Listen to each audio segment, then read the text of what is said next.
puissant. Cœur à cœur. Consolation, transformation. Cœur à cœur. Délivrance et joie. Cœur à cœur. Cœur à cœur.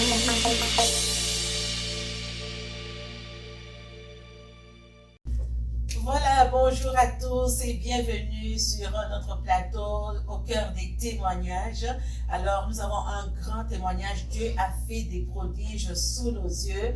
Et avant d'écouter ces témoignages, aujourd'hui, je ne suis pas seule, je reçois la servante de Dieu, Lydia Silva Lela. Maman Lydia, bonjour, que Dieu te bénisse. Bonjour, pasteur Nathalie. Encore merci infiniment d'avoir accepté de partager ton témoignage et je suis sûre que quand les gens écouteront ces témoignages, ils seront vraiment édifiés et je crois même qu'il y aura des guérisons au travers de ces témoignages. Alors avant d'écouter ces témoignages, Maman Lydia, est-ce que tu as un mot? Oh, ben, bien sûr, oui. C'est le mois d'octobre. Donc le mois d'octobre, désormais, ce n'est plus un mois comme les autres mois pour moi. Parce que c'était un mois où tout a basculé pour moi. J'ai perdu ma vie. J'ai perdu ma vie, mais au début, je ne le savais pas, parce que c'était vers la fin. Mais c'est le mois où Dieu a permis, parce que rien ne peut nous arriver si le Seigneur ne l'a permis. Dieu permet les choses pour faire voir sa gloire. Et oui, il a fait voir sa gloire. Donc, je bénis le Seigneur pour ça. Je ne cesserai de le bénir parce que je ne suis plus la même. Ça a changé ma vie. Ça a changé ma relation. Aujourd'hui, je sais que je l'appartiens. Donc, c'est tout ce qui est important pour moi. Et je vais profiter aussi à remercier tout le monde qui a soutenu ma famille. Parce que moi, je n'étais pas là. Moi, je n'étais pas là, mais on a vu les corps du Christ. Être ensemble, soutenir, prier, peut-être aussi gêner. Je n'étais pas là, mais en tout cas, Dieu a suscité une armée dans le monde entier. Et c'était 24 heures sur 24. Donc, non-stop. Et c'est pourquoi je veux encourager quelqu'un aujourd'hui. Peu importe ce qui arrive, avec Dieu, il y a toujours de l'espoir. C'est vrai que je le disais sans le savoir, que même si on dit tant qu'il y a la vie, il y a de l'espoir. Mais moi je disais, sans le savoir, même quand il n'y a plus de vie, avec Dieu, il y a toujours de l'espoir. Je le disais par rapport à Lazare, l'histoire de Lazare que nous connaissons tous, mais je ne savais pas qu'un jour je pouvais vivre ça d'une autre façon. Et Dieu a permis que je passe par là, et aujourd'hui je vais encore donner de l'espoir à quelqu'un, peu importe les circonstances, soit dans la maladie, dans la vie, dans n'importe quelle circonstance auquel on passe. On ne perd pas espoir, car c'est Jésus qui a le dernier mot. Et Jésus a dit son dernier mot. Quand le médecin disait c'est fini, quand le médecin disait qu'il n'y a plus d'espoir, Dieu a changé l'histoire. Et il a confondu la science, parce que scientifiquement tout était fini. Scientifiquement, c'était juste la machine qui fonctionnait. Et je n'étais plus là, mais Dieu a fait que je revienne à la vie parce qu'il semblerait que tout ne fonctionnait plus. Pas de guerre, pas de rein.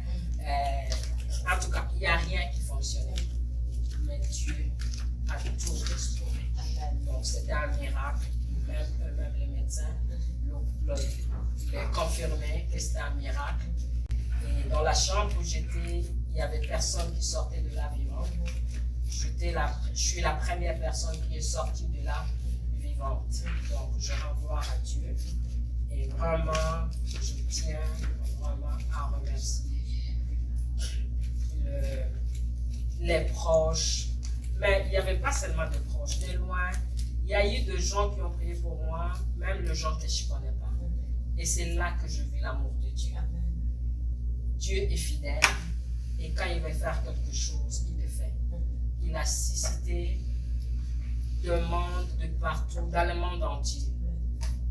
En Afrique de l'Ouest, en Europe, ici, en Afrique centrale, partout dans le monde. Donc, on me présentait de gens. Regarde, celui-ci a prié pour toi, je ne le connais même pas. Il y a des églises qui se sont levées. Mon église s'est levée. Les amis se sont levés.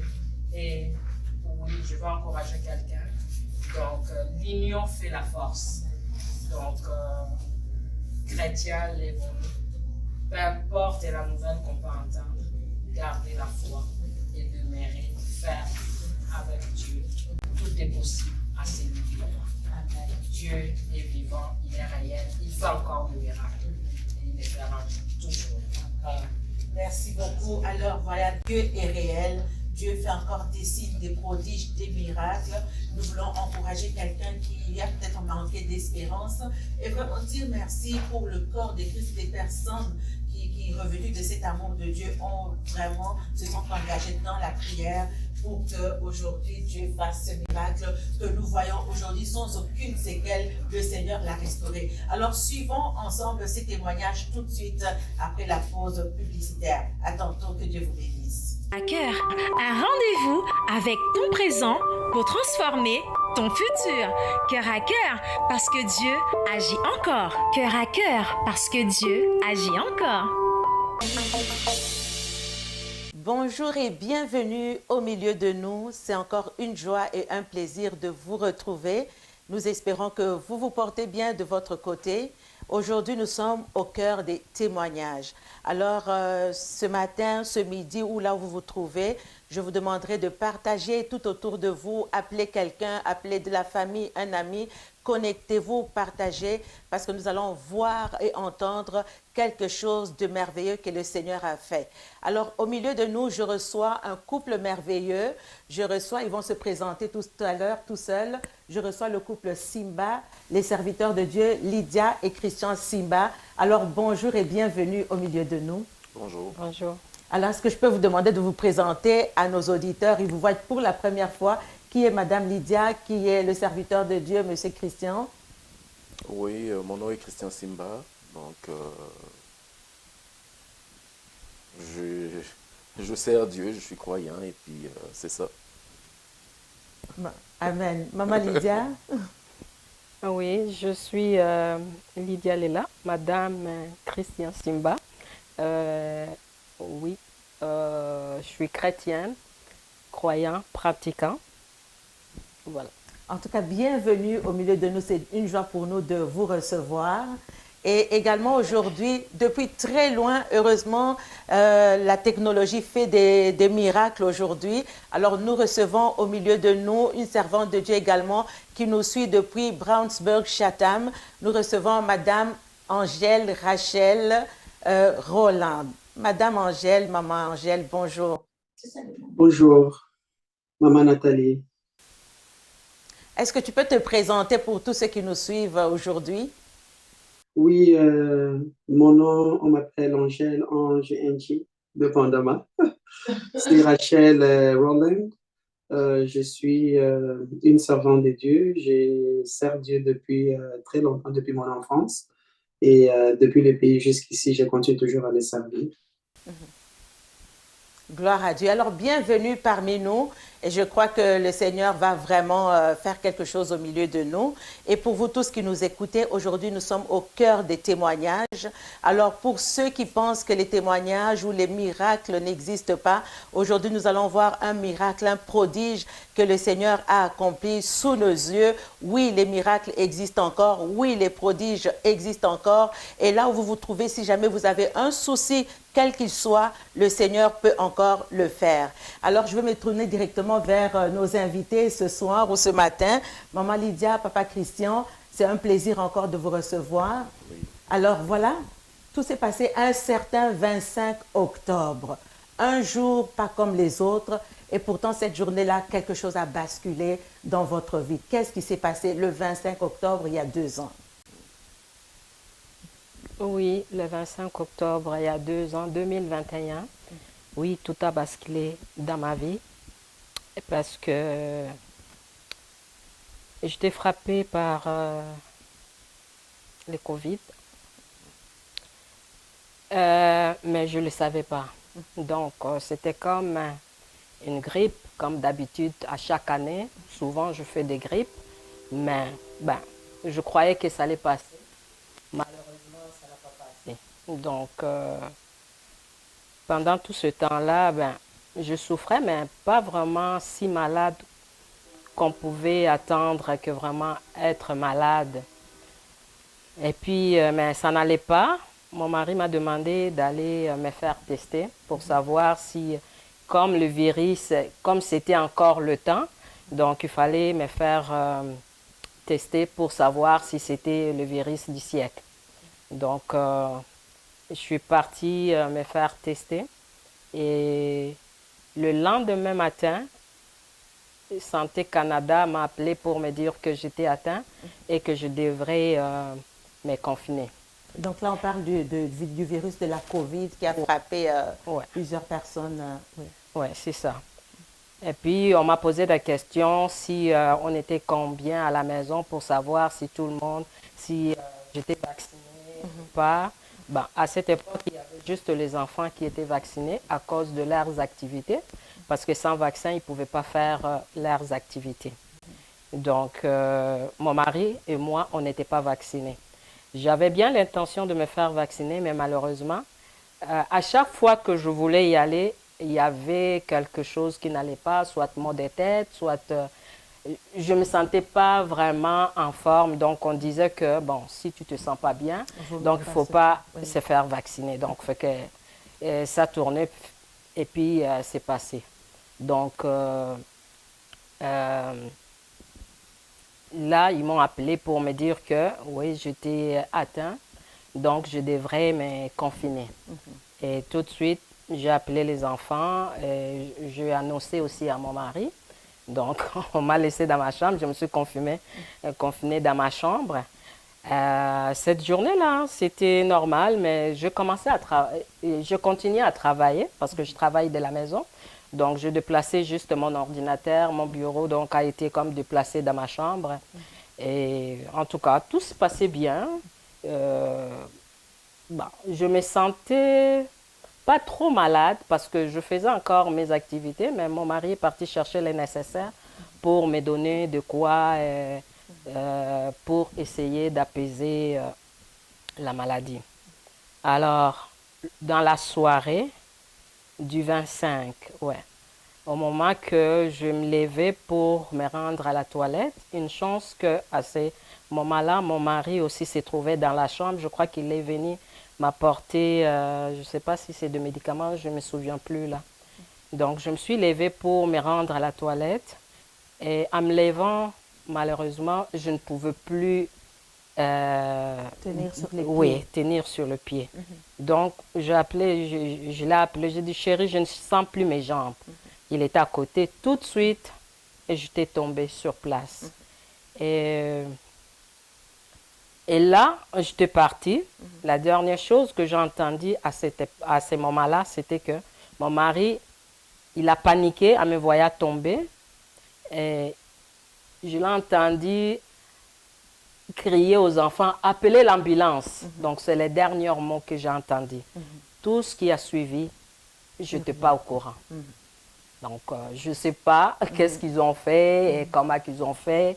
Donc, jusqu'à ce qu'ils m'ont apporté à l'hôpital. Jusqu'à ce que tu te réveilles 73 jours après. Incroyable. En fait, votre histoire, le témoignage est merveilleux parce qu'on se rappelle dans la parole de Dieu, c'est cette personne qui était malade, handicapée, puis elle avait 4 personnes qui sont venues la soutenir, l'amener vers Jésus. Donc, vous étiez inconsciente. Et finalement, Papa Christian, comment ça se passe de votre côté à partir de ce moment-là? Donc, quand la situation est arrivée, j'ai demandé aux enfants d'appeler l'ambulance. Je ne sais même pas comment j'avais fait. Et puis, je l'ai soulevé du deuxième étage jusqu'au rez-de-chaussée. Elle était inconsciente. Je l'ai placée là, le temps que les ambulanciers arrivent. Les ambulanciers sont arrivés, ils ont commencé à faire leur intervention, mettre l'oxygène, tout ce qu'il y avait à faire. Puis ils l'ont embarquée pour l'hôpital. Depuis ce moment-là, elle était restée inconsciente. On voyait qu'elle était inconsciente, mais elle respirait, elle vivait. non, elle était sous oxygène en ce moment-là. On l'a placée sous oxygène par les ambulanciers. Et elle ne sentait rien, elle ne répondait aucun signe. Donc vraiment, elle n'était pas là, elle n'était plus là. On l'a embarquée à l'ambulance et puis comme les ambulanciers savaient que moi, ils me sont posés évidemment des questions, ils m'ont posé des questions, je dis que je n'étais pas vacciné, donc je ne pouvais pas aller avec eux à l'hôpital. Un de mes garçons a suivi dans sa voiture. Il est allé avec l'ambulance à l'hôpital, arrivé à l'hôpital directement, l'urgence, elle a été placée à l'urgence, mais mon fils, la manière que lui, il a vu, lui, c'est un enfant, c'est un monsieur, mais c'est pas sa charge. Et il m'appelle tout de suite, papa, il faut que tu viennes parce que je pense que maman, c'est terminé. Il faut que tu viennes, papa. Donc, à ce moment-là, comment vous réagissez en entendant ces paroles-là? Bon, j'étais quand même serein. Il y avait la panique, mais j'avais le contrôle. Je dis, si moi je perds le contrôle, tous les enfants qui sont là, ils regardent après moi, donc j'étais serein quand même. Je suis sorti de là. Je me souviens plus si c'était la même journée, mais je pense que c'était le lendemain. Cette journée-là, je suis allé directement, je n'avais appelé personne cette journée-là. Je suis allé directement, j'arrive à l'urgence. On avait fait une entrée à part pour ces cas de Covid, et puis et je suis rentré. Comme de fait, la personne qui était en avant, elle m'a laissé rentrer sans me poser quoi que ce soit comme question, parce que quand j'arrivais, de loin, je voyais que mon fils était là. J'ai juste dit que je vais rejoindre la personne qui est là. Donc, on ne m'a même pas posé la question, tu as le vaccin, je suis rentré. En arrivant, je vois la civière qui passe avec le médecin, tout. Elle était là, branchée, tout. Le médecin m'a dit, est-ce que c'est vous le mari? Je dis oui. Il dit, suivez-moi. Je suis monté avec jusqu'aux soins intensifs. Arrivé aux soins intensifs, elle est rentrée et puis depuis là, jusqu'à 73 jours plus tard, 78 jours plus tard. Alors, quel a été le diagnostic? Parce que oui, il y avait la COVID où elle était inconsciente, mais quel était son état? Comment est-ce que la COVID a affecté sa vie, en fait, sa santé? Oui, ben, en étant en ce moment-là dans le coma, évidemment, elle a été affectée de beaucoup de choses en ce moment-là. Et moi, quand ils ont su que je n'étais pas vacciné, ils m'ont tout de suite mis à l'extérieur de l'hôpital. Que je ne pouvais plus rentrer à l'hôpital. Donc, ça a pris à peu près 10 jours. 10 jours je dirais, de ne pas avoir de nouvelles, des vraies nouvelles. C'est les enfants qui allaient et maman Rachel qui allait. Donc, quand on m'a mis dehors cette journée-là, c'était vers 3 h du matin. Je suis retourné à la maison. Évidemment, je me suis mis à prier. Le lendemain matin, Dieu, comme il sait faire ses choses, maman Rachel arrive à la maison. Ce qui est inhabituel. Parce que pour la première fois, vraiment, elle était dirigée par le Saint-Esprit. Elle ne savait pas que tu étais à l'hôpital. Elle ne savait pas, parce que la veille, elle appelait, elle savait qu'elle n'allait pas bien, mais à un moment donné, maman Rachel appelle, il n'y a pas de réponse. Elle appelle plus tard, il n'y a pas de réponse. Là, c'est là où maman Rachel s'est dit non, il doit avoir un problème, je dois aller là-bas le matin. En ce moment-là, maman Rachel était à Terrebonne, à Lachenay. Maman Rachel arrive le matin, je viens, elle sonne à la porte. Ah, bonjour, papa Christian, tout ça. Ah, mais maman Lydia, j'ai hésité. Elle dit, je sais que maman Lydia n'était pas bien hier. Oui. Là, je lui dis, elle est à l'hôpital, elle est dans le coma depuis hier. Donc, maman Rachel dit, non, on doit se lever, on ne va pas laisser ça là. Et puis on doit se mettre, c'est vraiment, maman Rachel est partie, elle est retournée chez elle, directement elle est allée à l'hôpital. Moi, le temps que je fasse ma journée, que les enfants partent à l'école, tout ça, je m'en vais à l'hôpital, mais je ne pouvais pas rentrer. Elle est rentrée et puis on communiquait. Elle m'a communiqué en étant à l'intérieur. Donc c'est comme ça qu'on a fonctionné pendant au moins 10 jours, le temps que moi, je réalise que non, il y a un sérieux problème, que elle est en train de partir, que je ne la verrai plus. Donc, mais ce que vous dites est très important parce que pendant la COVID, justement, plusieurs familles ont été butées à ce problème-là, qu'ils avaient des proches qui partaient et qui ne pouvaient même pas les voir. Parfois même récupérer le corps, c'était très difficile. Donc, j'ai dit, bon, regarde, je vais oser, je vais essayer. Je dis, ben, l'hôpital est grand, est-ce que moi, je suis capable de m'attaquer en justice, c'est ça, avec le système. Et je dis, bon, regarde, je vais essayer. J'appelle mon avocate, j'explique la situation et il me dit, je sais pas, mais je vais te revenir d'ici la fin de la journée. Là, on était peut-être 9 h le matin. Elle a fait des recherches, elle a fait des recherches, elle a fait des recherches. Il n'y avait aucun cas, il n'y avait pas de jurisprudences dans cette situation-là qui s'était déjà passée. Il dit, ben, on va oser, on va être le premier à le faire. Je dis, vas-y. Elle a écrit, elle a demandé l'injonction à la cour. Le lendemain, c'est passé devant le juge. Le juge dit, c'est cruel de faire ça à quelqu'un. Et seule chose que vous pouvez faire, vous pouvez l'exiger à se protéger, à se soumettre à vos conditions, mais vous le laissez rentrer. Et que le juge a demandé à l'hôpital, a imposé à l'hôpital de me faire rentrer. C'est de là que je commençais à rentrer. On rentrait en même temps que maman Rachel, on se relayait. Maman Rachel, étant donné qu'elle était à côté, elle arrivait des fois le matin après que les enfants soient partis à l'école. Moi, j'arrivais le matin. Elle restait, moi je partais, elle revenait, en tout cas on se relayait comme ça. Et quand on était là, c'était vraiment que des moments de la prière, c'était le combat. Maman Rachel était là, maman Élisée qui est à Kinshasa, papa Abraham qui est à Kinshasa. C'est vraiment, c'est des gens que Dieu avait mis au moment opportun tout autour de moi. C'est merveilleux, en fait. Je vais juste revenir à la servante de Dieu tout à l'heure qui va nous parler de ce qu'on peut compter. Il y a des aides de destinée, il y a des gens que Dieu a positionnés. Et c'est curieux la manière dont Maman Rachel vous fait entrer dans cette maison. Alors, je me tourne vers vous. Qu'est-ce qui s'est passé à partir de ce moment-là? Et on bénit le Seigneur pour tous les serviteurs que Dieu a suscités, parce que là, on se bat pour la vie maintenant. C'est la bataille de la vie. Servante de Dieu, comment ça s'est passé? Qu'est-ce qui vous a poussé à aller vers le couple que nous avons ici? Et à partir de cela, comment est-ce qu'on gère un cas comme celui-là? Je vais essayer un peu de clarifier quelque chose que Papa Christian vient de mentionner. Nous avions beaucoup d'informations, beaucoup. Même quand nous avions eu le temps d'en parler, ça nous a pris beaucoup de temps pour qu'on commence à en parler. Quand nous parlons, nous oublions beaucoup d'informations. C'est quand l'autre parle, l'autre qui rectifie l'autre. Donc, c'est juste que là, c'est encore comme ça.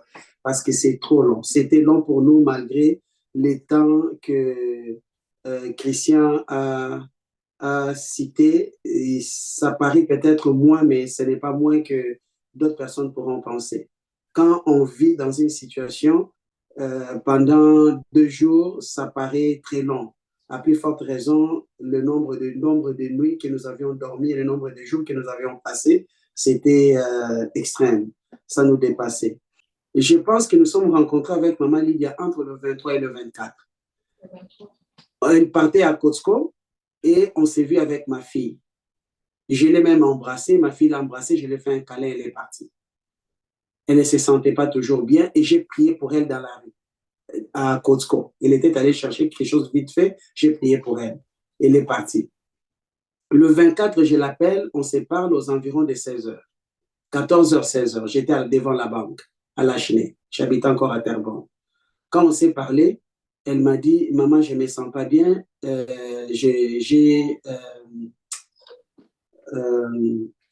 comme on dit en anglais, shortness of breath. Elle n'arrivait pas bien à respirer. Alors, elle est allée à la maison et j'ai essayé de rappeler, ça ne répond pas. Le même jour, un peu plus tard, j'appelle encore, ça ne répond pas. J'appelle encore, c'était bizarre. Ça, fut un samedi. La seule chose que maman Lydia m'avait dit, la dernière parole le jour-là, c'était que Dieu soit avec toi. C'est tout ce qu'elle m'a dit. Ça, c'est la dernière parole qui est sortie de la bouche de maman Lydia. Le samedi, là. Et j'essaie d'appeler, elle ne répond plus. C'est là que le dimanche, je suis allé chez eux. Alors justement, vous entrez dans la maison de la famille Simba. À partir de cela, bon, le constat est là, maman Lydia est dans le coma. Comment est-ce que vous prenez en charge ce cas précis? Ce n'est pas moi qui ai pris ces dossiers-là ou ces cas-là en charge. C'est Dieu qui l'a pris en charge en me dirigeant. J'étais comme juste une écorce d'arbre qui s'est laissée emporter par le vent. Si le vent m'amène à gauche, je vais à gauche. Si le vent m'amène à droite, je vais à droite. Je n'ai pas le contrôle, je ne peux pas dire rien. Amen. C'est Dieu qui m'orientait, qui me disait, qui me parlait, qui m'a révélé beaucoup de choses, beaucoup. Et jusqu'à ce que je suis arrivé à prendre ces dossiers-là en charge, j'appelle l'hôpital. Je devais passer par son époux, parce que son époux qui doit m'accorder d'appeler l'hôpital. Je n'ai pas posé la question à son époux, j'ai appelé l'hôpital, j'ai pris un infirmier. Je lui ai dit, je suis la cousine, non, je lui ai dit, je suis la sœur propre de sang de Lydia Leila Simba. Je vais prendre ces dossiers en charge. L'infirmier ne m'a pas posé la question, ne m'a pas fait signer aucun document. Légalement, ça devait se faire comme je le dis. Il a dit, oui, c'est quoi votre nom? J'ai donné mon nom, c'est Ange Rachel Roland. Il a ajouté le nom dans le dossier. Il a dit, oui, c'est bon. Si vous venez, vous avez accès au dossier. C'est tout. C'est par après que j'appelle Christian, l'époux de maman Lydia, pour lui dire que j'ai appelé l'hôpital pour prendre le dossier en main. Il était d'accord. Juste comme ça. Parce que c'était le plan de l'Éternel que ça se fasse de cette façon-là. Et de là, il y a eu beaucoup de choses qui se sont passées en prenant ces dossiers-là en charge. Et voilà, on va continuer. Maman Lydia, je reviens vers toi. Merci beaucoup, servante de Dieu. Je reviendrai tout à l'heure, nous reviendrons vers toi. Alors, à ce moment-là, tu es dans le coma. Bon, tu as vraiment expérimenté la mort imminente. En tout cas, tu es parti. Qu'est-ce qui se passe à ce moment-là? Tu es couché dans le coma. Est-ce que tu as conscience quand même des voix qui te parlaient? Parce que la famille était là. Papa Christian, je suppose que vous étiez là pour lui parler, la rassurer. Qu'est-ce qui se passe dans votre sommeil, dans ce coma-là? Moi, je n'étais pas vraiment, comme on s'est dit, c'est vraiment un coma. Donc, je n'étais pas consciente. Pas du tout. Je ne pouvais rien entendre. Je peux dire que je ne pouvais rien entendre. Je me souviens juste d'une fois que je me suis réveillée. Le Seigneur a permis que je me réveille et je vis ma fille me toucher la main. Et aujourd'hui, je comprends que c'était comme une assurance que Dieu voulait donner à ma fille parce qu'ils étaient comme désespérés. Parce que ma fille me tenait par la main et elle parlait. Maman, tu ne vas pas nous quitter. Maman, on est là pour toi. Maman, tu restes avec nous. Maman, on est là. On ne te laissera jamais. Donc, c'était comme une prière et je la regardais. À ce moment-là, tu es consciente quand tu la regardes? J'étais consciente, mais malheureusement, je ne pouvais pas parler. Je n'avais pas la force. Mais je peux dire, je ne sais pas comment expliquer. J'étais calme. Elle me touchait. Donc, Dieu a permis juste que je puisse voir ça. Et je crois que Dieu a voulu vraiment la rassurer, elle. Parce que je crois qu'elle était trop affectée par rapport à ça. Donc, après ça, je me suis encore rendormie. Moi, c'était vraiment un profond sommeil. Dans mon sommeil, je dormais comme un bébé. Sans douleur, sans souffrance. J'avais la paix. Et malgré que c'était acharné partout, j'étais branchée de partout, je n'ai rien remarqué. Je sais qu'à un moment donné, oui, je sentis mon corps, enfin, mon âme sortir de mon corps. Et je vis, ça le Seigneur l'a permis, je l'ai vu. Je vis mon corps à terre et moi monter, je ne sais pas si c'était l'au-delà. Donc, vraiment, je ne sais pas comment que je pouvais monter. Et donc, ça a filé jusqu'à... J'ai traversé de belles maisons, beaucoup de choses, mais il n'y a rien que je peux comme expliquer sur Terre. Donc, je n'arrive pas à comprendre. Jusqu'à présent, il y a plein de choses que j'ai expérimentées, que je ne suis pas capable d'expliquer. Il y en a d'autres qui me reviennent au fur et à mesure, des fois dans la prière, dans la méditation. Il y a des flashs qui viennent et puis là, je vois le Seigneur me parle par rapport à ça. Et donc, ce qui est plus clair jusqu'à présent, c'est d'avoir quitté mon corps et aller, en tout cas, à l'infini. Parce qu'en arrivant là, c'est là que je vis, je ne sais pas comment expliquer ça, quelque chose de beau, un portail, avec plein de lumières, trop beau. Je ne sais pas comment expliquer ça, c'est vraiment inexplicable. Jusqu'à présent, je n'arrive pas à expliquer ça, ou qu'il y avait un cavalier, un cheval blanc avec un cavalier couvert, enfin, il y a un châle rouge qui rampait derrière. Donc, c'est plus cette image-là qui est plus claire avec moi aujourd'hui. Mais cette image-là, ça revenait à moi pendant ma lecture de la Bible dans l'Apocalypse. Donc, si les gens lisent l'Apocalypse, on pourra voir cette image-là, c'est là que moi je vis. Je crois que je l'ai expérimenté dans mon sommeil. Mais à part de temps, je pourrais dire, je me voyais aussi souvent à l'hôpital. Je me voyais à l'hôpital, mais ce n'était pas le même hôpital où je me trouvais. Et dans cet hôpital-là, je vis de médecins, je vis des infirmiers qui étaient là. Je reconnais 3 personnes, mais les 3 personnes n'étaient pas de corps médical, à part une jeune que je connais très bien, que je vis, qui était comme stagiaire dans cet hôpital-là. Elle, je crois que je l'ai vue au moins 2 ou 3 fois. Et puis, je vis une amie, mais elle n'était pas proche de moi. Elle était très loin de moi, qui regardait de loin.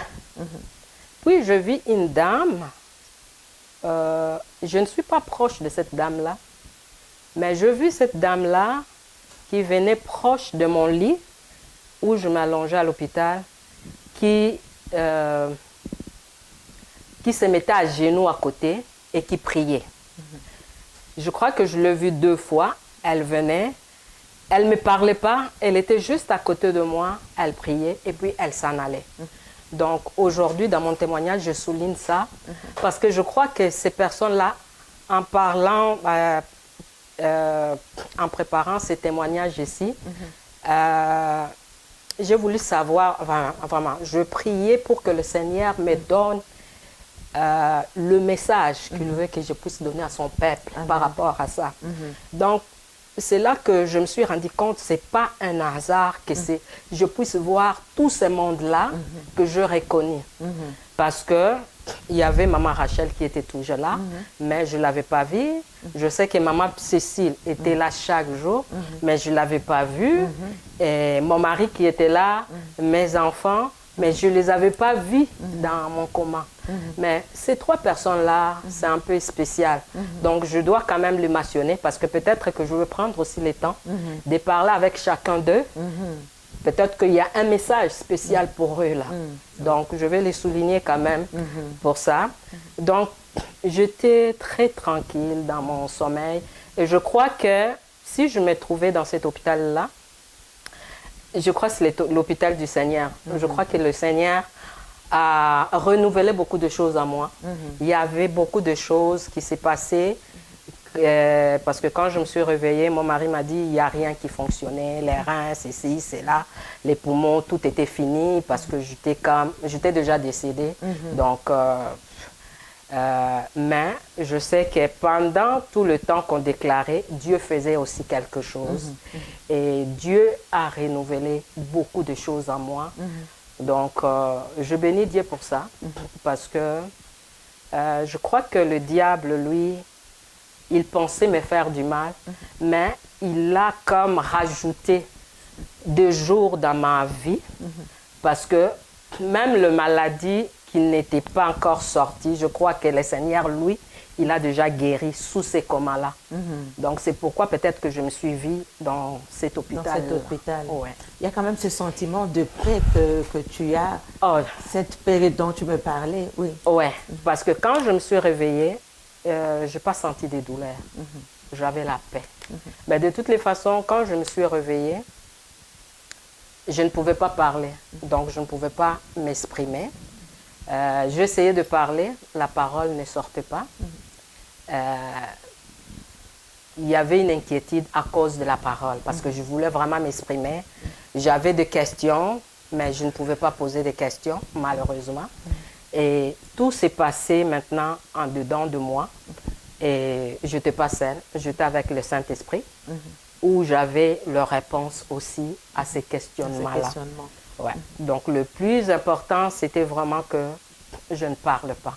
Ça m'a inquiété beaucoup. J'ai dit, ben Seigneur, est-ce que quelqu'un qui a déjà parlé peut ne plus parler?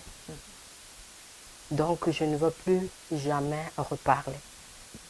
Et c'est dans la douceur que j'ai entendu, comme elle dit, si quelqu'un qui a déjà parlé peut reparler. Tu n'as pas vu le cas de Zacharie. Oh, là, je sentis encore notre paix et l'assurance. J'ai vu l'histoire de Zacharie jusqu'à ce qu'il a reparlé. J'ai dit, donc il y a l'espoir que je peux reparler. Donc je fais confiance au Seigneur parce qu'il voulait que vraiment que... il savait ce qu'il faisait de toutes les façons. Je fais confiance au Seigneur. De toutes les façons, j'étais à la merci de tous, donc je ne pouvais rien faire. Je ne pouvais même pas bouger parce que j'avais perdu toutes mes masses musculaires. Il n'y a rien qui fonctionnait. Même quand je me suis réveillée, je me suis vue branchée de partout. J'étais branchée partout. Et je vis même mon ventre, mais je n'étais pas capable de le voir. Parce que je crois que j'étais branchée comme 3 ou... Non, avec 4 appareils dans mon ventre, j'avais des gravages, et il y a quelque chose que j'avais vu, comme une tournevis, branchée dans mon ventre, mais je ne savais pas celui-là, qu'est-ce qu'il faisait. Et même après ça, je ne l'ai plus revu, je ne sais pas, je n'ai jamais posé la question à mon mari, mais je suis sûre qu'eux, ils savaient, mais je ne sais pas, et je me suis posé la question, comment ils l'ont mis là, parce que je ne voyais pas, j'ai vu comme une tournevis qui était là, qui était vraiment dans mon ventre. J'ai dit, comment ils ont fait ça? Et ça m'a donné comme de chair de poule que je ne pouvais même pas comme regarder. Donc je ne regardais plus mon ventre jusqu'à ce que... Je crois. Mais là je vais revenir, parce que j'ai beaucoup de questions qui viennent comme ça. Je vais revenir à Papa Christian, mais tout à l'heure, là, tu sors de ce coma-là. Maintenant, c'est comme si tu as dormi depuis la veille, puis tu viens de te réveiller. Et là, tu te regardes, tu n'es plus la même personne que tu étais il y a soit 3 mois plus tôt. Qu'est-ce qui se passe en toi à ce moment-là, à ton réveil? Ben, c'est ça que je dis, maman Nathalie. Je n'ai pas réalisé qu'est-ce qui s'est passé. Parce que j'avais la paix du cœur. Je ne sais pas. Cette paix-là, si je pouvais la voir chaque jour, là, je crois que... Tu vois, la paix de bébé, là, quand le bébé a bien mangé et qu'il est tranquille, là, entre les mains de sa maman, ça, c'est la paix de Dieu, en fait. Hein. Pour ceux qui nous suivent, c'est la paix de Dieu, une paix inexplicable. Oui, c'est ça. J'avais cette paix-là, vraiment, que je ne peux pas expliquer. J'étais en paix. je me sentais en sécurité, malgré tout, malgré le branchement. Et il dit que j'avais plein de douleurs. Mais moi, je ne pense même pas, je ne vois même pas, parce que je ne sentais pas cette douleur-là. Autrement dit, la paix que Dieu te donnait, tu es capable si je peux dire, de faire, pas de faire disparaître, mais de taire, de calmer la douleur que le je corps crois pouvait que c'est ressentir. ça, peut-être, en tout cas, je crois que c'est ça, parce que cette paix-là, je ne sais pas comment l'expliquer là, mais c'est vraiment la paix du cœur, la paix de tout. Je me sentais en sécurité. Et puis, il y a juste une prière, parce que je ne pouvais même pas prier, je ne pouvais rien faire. Il y a juste une prière qui sortait de moi. Je t'appartiens, Seigneur. C'est tout. Amen. Alors, tout à l'heure, on va faire une petite pause et tout à l'heure, le pasteur Jude va nous rejoindre également. Donc, on va continuer tout à l'heure. On prend une petite pause, on vous revient tout de suite après. Partagez, n'oubliez pas, partagez, continuez à en parler autour de vous et nous allons voir c'est quoi qui s'est passé dans la suite des choses. Donc, à tout à l'heure, après cette petite pause. À cœur, un rendez-vous avec ton présent pour transformer ton futur. Cœur à cœur, parce que Dieu agit encore. Cœur à cœur, parce que Dieu agit encore. Voilà, nous revenons après la pause. Nous continuons avec ce témoignage puissant, ce témoignage qui va impacter, je suis sûre, plusieurs personnes. Et sur le plateau, le pasteur Jude également nous a rejoint. Bonjour, pasteur Jude. Bonsoir, pasteur Nathalie. Bonsoir, maman Lydia et frère Christian. Bonsoir. Bonsoir. Et puis la servante de Dieu, Rachel. Bonsoir, servante de Dieu, que Dieu vous bénisse. Voilà. Donc on parlait en fait de la bataille. On parlait de la bataille pour la vie parce que maman Lydia, en fait, tous les organes étaient morts en fait. Le cerveau était mort, les reins étaient morts. Papa Christian, vous pouvez nous confirmer ça? Les reins étaient morts, le foie, il y avait le poumon, il n'y avait plus rien qui fonctionnait. À partir de ce moment-là, la bataille pour la vie. Comment ça se passe au niveau de la foi, au niveau de la prière? Donc, quand on est là, et puis tu regardes la personne qui est là, et fini, la personne est partie. Mais il y avait quand même une assurance en moi. Et je voyais que la personne est partie, mais j'étais rassuré. Je ne désespérais pas. Je n'ai pas paniqué. Et donc, on s'est mis à prière. Je me suis coordonné avec maman Rachel, maman Élisée, maman Cécile, papa David, tous ces gens qui étaient avec moi. Et on s'est mis à prier. Maman Rachel, principalement, elle était tout le temps avec moi, que ce soit au niveau de la prière, que ce soit au niveau de discuter avec l'équipe médicale. C'est vraiment... C'est ça. Et on s'est mis vraiment à prier. On s'est dit, on ne lâche pas, on va prier, on va prier, on va prier. C'est ce qu'on a fait. Et puis, jusqu'à temps qu'on a vu le miracle qui s'est produit. C'était long. On pensait que ça va se faire dans 2 jours, ça va se faire dans 1 semaine, ça va se faire dans 1 mois. Et le mois de novembre est passé, on était encore là, était encore couché, inconsciente. Novembre est passé, décembre, on arrive à décembre, on passe les fêtes, on est encore là. Donc tous les jours, c'était la même chose. La même chose. Les mêmes prières, les mêmes... si tu n'as pas de foi, si tu n'as pas d'assurance, tu vas désespérer. Tu vas dire, c'est comme si je viens demander quelque chose à quelqu'un tous les jours et puis la personne ne me donne pas. Bon, c'est sûr qu'il ne me donnera pas. Mais c'était la même chose, l'intensité, on a maintenu l'intensité de la prière. Et de loin, de près, on priait un accord.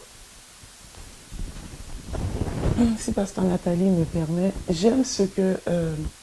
J'allais dire pasteur. C'est pas une révélation. Alors, on va se préparer à ça. Hein? Non, mais vous savez, c'est comme... Parce que des fois, les gens, quand on regarde un serviteur de Dieu, on ne connaît pas la personne. Et on regarde... Bon, moi, personnellement, pour ceux qui nous écoutent, on va à la même église et je connais, le frère Christian de loin et maman Lydia de loin. Donc... Mais dans le Seigneur, on partage tous quelque chose ensemble et c'est notre foi. Et il y a quelque chose que j'ai découvert parce que j'avais parlé avec Pasteur Nathalie au niveau du témoignage aussi avec vous avant de venir. Et elle m'expliquait comment que le frère Christian tenait ferme dans la foi. Et ça a été l'élément très important afin que Dieu puisse arriver à accomplir cette grande délivrance. Et j'ai réalisé que lorsque on est en couple avec une personne, c'est important que cette personne partage notre foi. Parce que le corps médical ou bien le médecin peut apporter un diagnostic et que Dieu lui-même maintenant va communiquer cette force à son serviteur parce que c'est son serviteur et il dit « Je suis dans l'unité et je ne me décourage pas. » Et je retourne à chaque fois. Il aurait pu se fatiguer, dire « Seigneur, que ta volonté soit faite. » Mais ça aurait été trop facile. Est-ce que vous voyez? Et ça, c'est tout à votre honneur. Vraiment, parce que c'est un homme de foi. Donc, il n'a pas abandonné et il a dit, je retourne, même lorsque il n'y a pas de signe, mais je retourne, il n'a pas abandonné. Et ça va aider ce processus. Dieu calme sa servante, il la met en sécurité, donc il lui donne cette paix et il communique la foi à son serviteur. Et tout le corps de Christ est dans l'unité. Une seule prière devant Dieu, on n'abandonne pas. Et ça a porté la vie. Et on voit le combat de ce couple et on voit vraiment ce que Dieu peut faire lorsqu'il y a l'unité dans le corps de Christ également. Lorsqu'il y a l'unité, je reviens à la servante de Dieu justement, Maman Rachel. Papa Christian, tu nous parlais qu'il y avait toutes ces personnes, que ce soit au Congo, que ce soit ici, qui se sont unis justement avec cette foi-là pour avoir la vie, pour avoir cette grande délivrance. Maman Rachel, nous te cédons la parole. Comment ça s'est passé à ce niveau-là, cette bataille de la foi? Alors que tout semblait être pareil à tous les jours, les machines, c'était le même diagnostic. Comment ça se passe à ce niveau-là? Oui, comme Pasteur Jude vient de mentionner, elle peut voir les gens à l'église, mais nous partageons la même foi. Mais je vais ajouter, soit en disant, il y a foi et foi. La foi vient de ce que l'on entend vient de la parole. Est-ce que c'est tout le monde qui conçoit cette parole de la même façon, de la même manière? Vous savez, quand nous relatons cette histoire de Maman Lydia, j'entre en esprit, je vois d'autres choses au-delà de ce que d'autres personnes peuvent comprendre présentement. Quand on vous dit que Maman Lydia n'était plus là, je vais juste changer cette terminologie. Je vais vous dire que Maman Lydia était morte parce que quand on l'a amenée à l'hôpital, on a dit que c'était fini. Parce que nous avons eu des réunions avec le médecin. Quand on a demandé à Christian d'y aller, j'ai dit à Christian, tu ne pars pas seul, je vais être là. Parce que j'avais des questions à poser au médecin, je voulais aller un peu plus loin avec eux. Ce qui a été fait. Ça demande une ténacité, une persévérance, ça demande la foi et ça demande la rigueur. Et il faut qu'il y ait une discipline. Tout ça vient ensemble dans la foi. Si vous n'avez pas tout ça accompagné de la foi, vous allez abandonner si vous n'êtes pas ténace. Si vous n'êtes pas discipliné, vous n'allez pas respecter ce qu'il faut faire. Donc tout ça, ça vient ensemble. On a dit, je vais sauter un peu les étapes parce qu'il y a beaucoup de choses, je ne peux pas aller en ordre. Christian pourrait ajouter d'autres choses parce qu'il y a beaucoup de choses à dire. On convoque une réunion. Non, on dit, Christian vient, M. Simba vient en plein milieu de la nuit, ta femme, viens voir ta femme pour la dernière fois. Et papa qui s'élève, les enfants qui ne dorment pas, qui font des... C'était des nuits, des cauchemars pour les enfants. Et l'une des enfants qui demande, papa, tu vas où? Papa qui dit, j'arrive, il va me corriger là-bas parce que c'est lui qui était là, j'ai entendu ce qu'il a dit un peu. Ou papa qui avait les larmes et papa qui fait semblant. Parce qu'il devait être fort. Il arrive, pour eux, c'était pour un au revoir. Il m'a appelé un peu la nuit, les jours où moi je n'ai pas pris le téléphone. Et ce qu'il a fait, j'ai béni Dieu pour ses serviteurs chrétiens. Il a prié d'abord avant d'entrer à l'église, malgré ce qu'on a dit au téléphone. Parce que cette fois-là, il y avait de la ténacité. Il a prié, il est entré dans l'hôpital et pour lui, c'était non, vous la laissez. Toutes nos prières qu'on faisait à l'hôpital étaient enregistrées, ils entendaient tout parce qu'il y avait une caméra dans l'hôpital, dans la salle, dans la chambre, il y avait une caméra qui était dans le poste de médecin. Pour eux, c'était une folie. Nous prions en vain, elle va mourir. Et en y arrivant à l'hôpital, on entre dans une salle avec 3 infirmières et le médecin qui dit que oui, M. Simba, comme vous le savez, votre épouse, quand elle était venue, elle était déjà morte. On vous avait dit que ça n'allait pas parce que là, ce sont des appareils qui fonctionnent. On était obligé de connaître tous les appareils, comment ça fonctionnait. On nous connaissait tout. Alors, c'est juste pour vous dire que on ne pense pas que ça va tenir, mais nous allons quand même essayer les trachéos. On met dans la gorge un tuyau pour faire ces examens qu'ils devaient faire. Elle va garder ça un peu longtemps, mais la durée qu'ils avaient dit, ce n'est pas la durée qu'elle avait gardé ça. Alléluia. Ce n'était pas la durée. Et les séquelles qu'il disait qu'elle allait rester avec ces séquelles, cette partie-là, je laisse à Christian, il va expliquer. Elle n'a même pas de séquelles. Je bénis Dieu et je lui rends grâce et honneur et louange. Alors, quand il a fini de dire, ils sortent. Christian voulait aussi sortir après eux. Je l'ai tenu à la main, je l'ai fait retourner. J'ai dit, tu ne les suis pas. Si tu les suis, c'est que tu as conclu avec eux et tu acceptes ce qu'ils ont dit et vous partez avec cette parole-là. Nous sortons avec ces paroles-là qu'ils ont prononcées. Laisse-les partir. Quand ils sont partis, j'ai dit, ferme la porte. Il a fermé la porte. J'avais des douleurs. Il sait que pendant toute cette période-là, presque j'étais dans des douleurs, il fallait qu'il me tienne pour que je puisse me tenir un peu debout. Alors, on a fait la prière, on a détruit toute parole qui était sortie dans cette salle. Et ce que j'avais dit à Dieu, nous sortons, nous laissons tout ce qu'ils ont prononcé ici et nous les brisons, nous les détruisons, nous les brûlons. Nous sortons avec la victoire et la guérison, nous marchons avec. Amen. Nous sommes sortis, on est allé dans la salle, on a commencé à prier encore pour Maman Lydia. À un moment donné, j'ai pleuré qu'une seule fois, mais Christian ne sait pas que j'avais pleuré une fois. Il n'était pas là le jour quand j'ai regardé Maman Lydia, la façon dont elle dormait. Je vous dis carrément, c'est la façon dont un mort dort. Parce que je suis passé par là et je sais c'est quoi, comment un mort dort. Quand j'ai imaginé beaucoup de choses, j'ai vu le cercueil, j'ai dit Maman Lydia dans un cercueil. Qu'est-ce que moi je vais devenir? Alors, pendant que je pleurais, c'était le moment où j'avais interpellé un pasteur de mon église, pasteur Pointa. C'était un Camerounais avec son épouse. Il priait avec moi tout le jour que j'allais à l'hôpital, le matin, le soir, à midi. Le matin, le soir, à midi. Donc, à chaque fois qu'il était au travail, quand j'appelle, il coupe, on prie. Surtout le soir, quand j'appelle, il veut manger, il arrête, il fait sa prière tout le long. Et quand j'ai pleuré ces jours-là, j'avais les larmes, il a commencé à me réconforter en me donnant une parole de foi.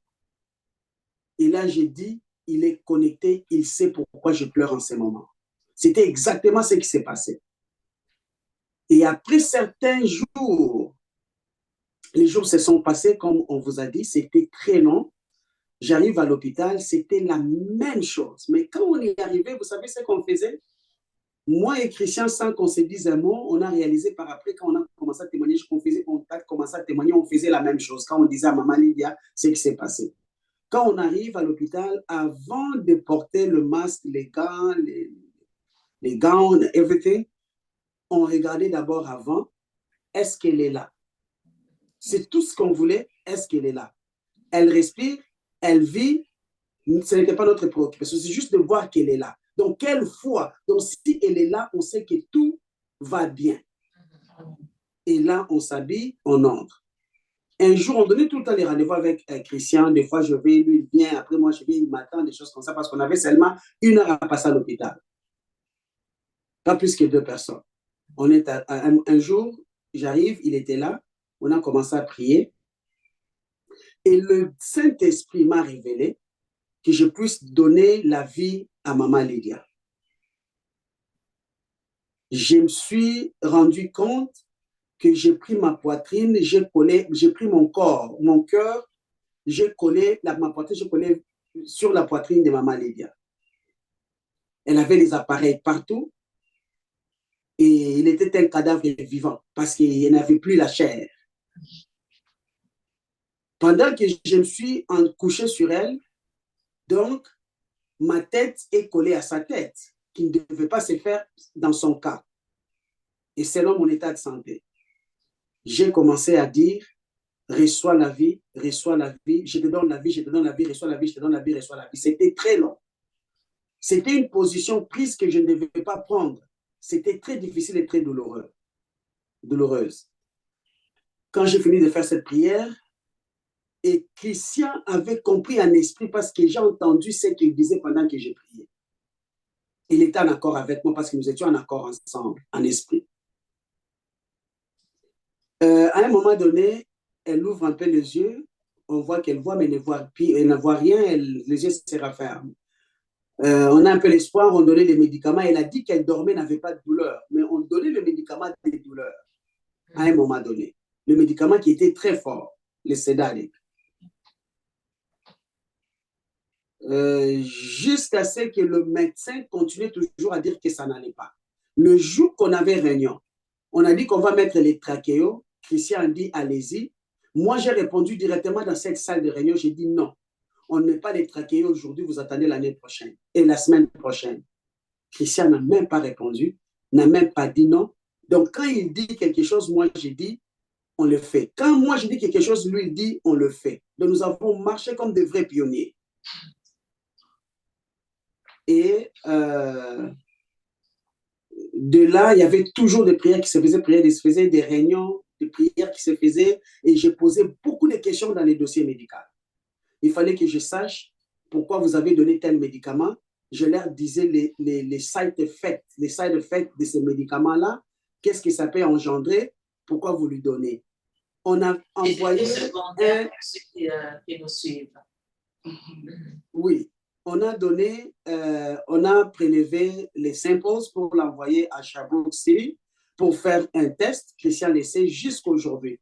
On n'a jamais reçu ces résultats. On attendait. En même temps, il y avait plusieurs maladies qui sont sorties. Plusieurs. Je vous dis que ces organes ne fonctionnaient plus. Tout était mort. Maman Lydia était morte. Ses organes ne fonctionnaient plus. Alors, quand ils sont allés faire un rayon X ou un scanner, ils ont vu une tache au niveau des poumons. Ils ont dit que c'était l'infection, la COVID a attaqué au niveau des poumons. On a commencé à donner les antibiotiques. Moi, je les ai posé la question en faisant des suivis. Je vais juste donner un exemple de la question que j'avais posée parce qu'il y a beaucoup de questions, je ne vais pas élaborer. Mais vous lui donnez les antibiotiques parce que vous avez vu ça. En même temps, il y a les résultats qui sont partis. Si les résultats viennent et que c'est autre chose que ce que vous avez vu, vous voyez que ces antibiotiques sont très forts. Ils ont dit non, pas les choix. Donc, on essayait tout. Imaginez jusqu'à ce point-là. Après, quand on attendait, on continue toujours à poser des questions, moi et Christian, pour savoir c'est quoi qui s'est passé à propos de ces médicaments-là, des antibiotiques. Finalement, ils ont dû dire que ce n'était pas une tâche qu'ils avaient vue, c'était la machine. Je pense bien que Christian avait un insecte, quelque chose, un cancrélage, je ne sais pas. La machine qui était mal calibrée. Oui, mal calibrée. C'est ce qui a fait que ce qu'ils avaient vu, ce n'était pas une tâche. Pendant qu'elle avait déjà pris les médicaments qui étaient très forts, ce qui faisait que ça la rendormait encore plus. C'est son époux qui a le droit de refuser ces médicaments. C'est son époux qui a la dernière parole vis-à-vis de son épouse. Mais comme ce sont les choses de l'esprit, quand j'ai dit à Christian, Christian dit « Ok, maman Rachel », directement. Et je lui ai expliqué les side effects, je lui ai expliqué qu'il connaît déjà ses médicaments et on devait arrêter. Quand on voulait lui donner, moi, je n'étais pas là, il a dit non. Ils ont dit, OK, on jette. Ils ont jeté. Une infirmière qui a dû dire, mais je ne sais même pas pourquoi on lui donne ça. Mais ils n'ont pas le choix de lui donner parce que le médecin prescrit. C'est ainsi qu'on a diminué ces médicaments jusqu'à ce qu'on l'avait arrêté. Donc, il y a eu beaucoup de choses qui se sont passées que j'essaie un peu de résumer et Papa Christian va ajouter d'autres parties. Alors, en tout cas, pour ceux qui nous écoutent, il y a l'unité d'esprit. C'est ce que moi je retiens parce que c'est incroyable. Donc, le frère Christian, il est en l'esprit avec la servante de Dieu. Le Saint-Esprit parle, on écoute. Et c'est ce qui est important dans un parcours. Lorsque on passe par une épreuve ou bien on prie Dieu, le Saint-Esprit nous parle et on doit absolument écouter le Saint-Esprit. Et on voit cette obéissance à Dieu. Donc, non, on ne prend pas ces médicaments. Et, frère Christian, comment vous avez fait? Parce que, les médecins, c'est eux qui ont l'expertise. Et maintenant, je dois écouter ce que Dieu dit. Est-ce qu'à un moment donné, vous n'avez pas eu peur, à un certain moment donné, pour dire, est-ce que je prends la bonne décision? Parce que là, cette décision vous revient. Oui. Mais, comme je disais, en aucun cas, j'ai eu à paniquer. Je voyais qu'elle était morte, mais je n'ai jamais paniqué. On s'accrochait, je m'accrochais, ma prière était vraiment que on a vu notre Seigneur a été flagellé, crucifié, enterré, mis dans le tombeau. Le 3e jour, il a été ressuscité. Ma prière, c'était ça. Je la vois là, elle est là, mais c'est la même main. La main de Dieu, la main tout-puissante qui a été chercher Jésus après 3 jours dans le tombeau pour le sortir. C'est cette main-là qui va agir. Donc, je ne paniquais pas. J'ai vraiment... Maman Rachel, c'est une bénédiction pour moi. Maman Rachel, Maman Élisée, malheureusement, elle n'est pas avec nous. C'est des gens à qui je m'accordais en prière, en esprit. Et... Maman Rachel, on était là, tout ce qu'on disait avec le médecin, on se concertait, on disait ça, oui, ça, non. Et Maman Rachel, elle validait les informations aussi à la famille qui est médecin en Angleterre, en Afrique du Sud. Elle vérifiait tout ce qui se passait, elle transmettait l'information et on avait quand même une bonne, je dirais, base. On avait des références qui n'étaient pas avec nous, mais qui sont des médecins spécialistes que Maman Rachel était en contact avec. Wow. Donc, qui répondaient aux questions de Maman Rachel. Maman Rachel me disait, je parle à mon frère, et il a dit ça. Il est médecin en Angleterre, l'autre est médecin en Afrique du Sud. Donc, en fait, Dieu avait tout organisé. Moi, c'est ce que j'ai compris. Alors, ça veut dire que, si j'ai bien compris, c'est que Dieu avait tout organisé pour que cette délivrance puisse avoir lieu. Oui. Donc, le Seigneur a tout mis en place. Donc, la servante de Dieu, Rachel, le frère Christian, ils s'accordaient. Et pas une fois, si j'ai bien compris le témoignage, qu'il y avait des doutes ou bien des ressentiments ou dire non, je ne crois pas ça. Donc, ils étaient tous d'une même pensée. Et ça, c'est important dans une délivrance. Lorsque on s'accorde avec une personne, moi, j'ai toujours dit que lorsqu'on est dans une situation, il faut choisir les personnes pour partager notre situation, parce que cette personne doit s'accorder avec nous. Absolument. Parce que la Bible dit qu'on ne peut pas marcher avec quelqu'un si on ne s'est pas accordé. Donc, je vois qu'il y avait l'accord. Il y avait non seulement l'accord, il y avait aussi, le Seigneur a déployé aussi des médecins également. Il y avait aussi la connaissance. Donc, tout était mis en place par le Seigneur pour que cette délivrance puisse avoir lieu. Donc, en fait, compte, on voit que toute la gloire revient à Dieu. Amen. Donc, toute la gloire revient à Dieu. Donc, ce n'est pas seulement dans le monde spirituel que Dieu agit, mais Dieu agit également dans le monde physique. Et c'est aussi une leçon pour chaque chrétien. Parce que des fois, on s'attend à ce que Dieu agit de telle façon. Il faut toujours écouter ce que Dieu veut. Dieu n'agit pas toujours de la même façon. Donc, si quelqu'un écoute ce témoignage aujourd'hui, j'aimerais fortifier cette personne. Parce que tantôt Dieu agit d'une façon, tantôt d'une autre façon, mais tantôt il parle d'une façon. Donc, tantôt c'était par l'esprit, tantôt c'était par le corps médical, tantôt c'était par d'autres médecins qui étaient en dehors de Montréal, donc qui pouvaient intervenir. Donc, on doit s'attendre à se laisser guider par le Saint-Esprit de Dieu, et saisir tout ce que Dieu nous dit, parce que Dieu n'agit pas toujours de la même façon. Et la révélation, elle est progressive. Donc c'est très important aussi dans une délivrance. Et moi, c'est ce que j'ai appris, j'ai compris dans tout ça, Pasteur Nathalie. Merci beaucoup, frère Christian. Merci beaucoup. Je reviens à Maman Lydia. Alors, après cette expérience, quel est ton rapport par rapport à la mort, de un? De deux, quel est le message? Parce que d'autres personnes sont parties, mais Dieu a permis que toi, tu reviennes. Alors, quel est le message aujourd'hui que tu voudrais apporter à quelqu'un aujourd'hui? Pourquoi toi? Pourquoi cette grâce t'a été faite à toi, pas à d'autres? Pourquoi es-tu revenu? Quel est ton rapport par rapport à la mort? Et comment est-ce que tout ça a transformé ta vie? Oui, Maman Nathalie, je peux dire, avant, j'avais peur de la mort. Je peux dire ça. Mais aujourd'hui, je n'ai plus peur de la mort. Pourquoi? Parce que je l'ai expérimenté. Donc, si Dieu aurait décidé que ça soit ainsi, ça serait déjà là. Mais comme tu dis, je trouverai grâce auprès de Dieu. C'est pas une mérite. Je ne le mérite pas.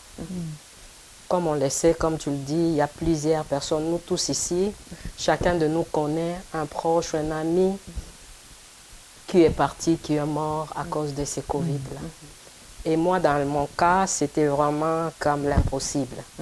Mais Dieu a fait l'impossible. Donc, je bénis Dieu pour ça. Moi-même aussi, je me suis posé des questions. Pourquoi moi? Parce que je connais plusieurs personnes, je perdis des amis, des proches. Mais pourquoi moi? Donc, lui, il sait. Il sait pourquoi il a décidé que, bon, Lydia retourne sur terre. Je le bénis. Et de toutes les façons, il n'y a rien sur cette terre qui peut me séparer de son amour. Je l'ai goûté, je l'ai expérimenté et je vis avec cet amour. Et je demeure, et je veux demeurer dans cet amour jusqu'au dernier souffle de ma vie. Je veux juste peut-être encourager tout le monde qui nous écoute aujourd'hui, surtout nous les chrétiens, parce qu'avant j'étais aussi chrétien, je suis aussi chrétienne, pardon, mais chrétien, il y a chrétien et chrétien, je peux dire, là. On n'est pas là, il n'y a personne qui va se présenter pour juger, mais nous-mêmes, en tant que chrétiens, nous devons être juste devant notre Dieu et être prêts à chaque jour. Parce que moi, quand c'est arrivé, je ne le savais pas. Je ne savais pas que cette dernière journée, enfin, que le 25 octobre, ça allait être ma dernière journée. Parce que je travaillais. Je me souviens, j'avais un dossier. C'était un Français qui devrait s'acheter une maison. Il devrait signer lundi.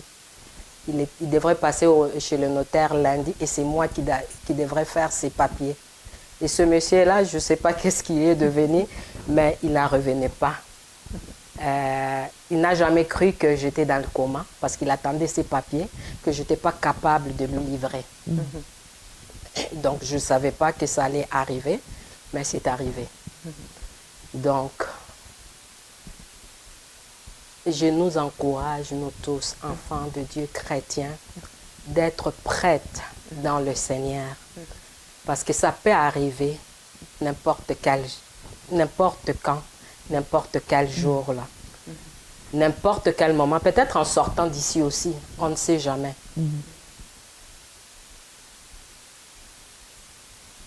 Vraiment, de ne pas, et de demeurer dans la foi. Donc, on a entendu ici mon mari, la sœur Angèle, mon église. C'est sûr, maman Cécile était là, mais je sais qu'il y a plusieurs personnes qui se sont levées. Donc Dieu a élevé toute une armée. Une armée. Il y a des gens qui ont prié pour moi de partout. Je ne connais même pas. Il y en a d'autres que j'entends parler, je ne connais pas. Je ne connais pas. Donc je vis l'amour de Dieu pour moi, la grâce de Dieu. Je ne le mérite pas, mais qu'il soit loué, parce qu'il a décidé ainsi. Mais il faut rester confiant au Seigneur. Et comme la servante a dit aussi, il y a la foi et la foi. Donc la foi ferme, peu importe par quelle épreuve on passe, parce que moi c'était fini. J'étais décédée, j'étais partie, mais ils ont gardé la foi. Ils ont gardé la foi pendant que moi, je ne pouvais pas exercer cette foi-là de mon vivant, parce que moi, je n'étais pas là. Mais ceux qui m'entouraient avaient exercé cette foi-là. Et ils ont été communiqués de partout. Au Congo, en Europe, j'ai ma belle famille qui priait tout le temps. J'ai ma famille restreinte aussi, ma famille propre qui priait tout le temps. Et comme à l'époque aussi, c'était le Covid, il n'y a personne qui pouvait venir là. Donc, tout le monde était de loin. Mais Dieu a suscité quelqu'un plus proche de mon mari.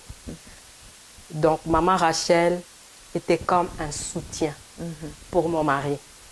Peut-être que quand il pouvait se fatiguer, elle était là pour l'encourager. À deux, on a plus de foi. Donc, oui, il y a aussi maman Cécile, comme a dit, qu'elle était là. Elle était là chaque jour. Donc, il y a eu vraiment